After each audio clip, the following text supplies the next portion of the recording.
Alright, welcome back guys. This is an episode on turbo superchargers. Now why do we call it turbo superchargers? Because we're taking exhaust gas to spin a turbine, to spin a compressor, to compress the air and send it to our intake. Now, the difference between a turbo supercharger and normal supercharger is that one is driven by a turbine through exhaust gas and next one is driven directly to the engine. So on a direct drive supercharger, we've got the supercharger system because we're not connected to a turbine, we're taking it and connected directly to the engine through gears, right? Why do we need a supercharging system?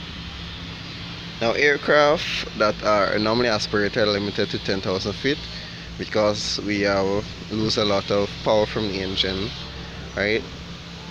So to climb above 10,000 feet, we have to do force induction, right? You have to help the engine breathe easier at altitude.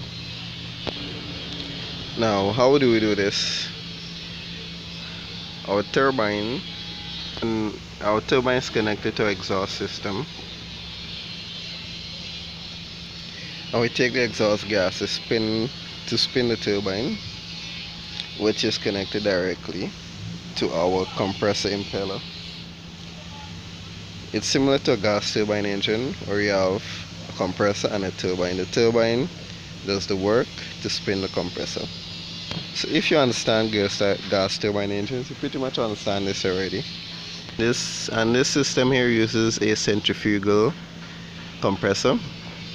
So it's just like a centrifugal compressor for a turbine engine where air enters the impeller, right? And this air comes from our air filter, and from the air filter through our diffuser, which is inside here, and then out into our throttle body, and then from our throttle body to our pre-cooler, or from pre-cooler to our cylinders. Why do we need a pre-cooler?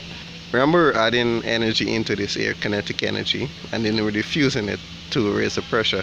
Now this added energy raises the temperature of the gases, so we can't be sending hot gases into the cylinder because we're going to stand the risk of detonation.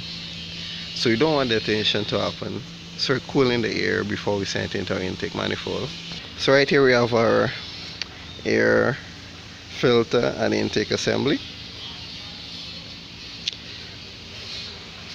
Now, if this filter is blocked, we have provisions to allow for it to be opened. Now, the supercharger is spinning, the air filter becomes blocked, and what it does, it creates a suction and opens an alternate air door, which is held by a magnet. So, everything in aviation, it is fail-safe. Now in gas turbine engines, we're able to control the fuel flow, just increase the speed of our turbines, etc., etc. Now, how do we control the speed of our turbine and compressor? This is done through the use of a wastegate. So this is our wastegate. It pivots inside of here.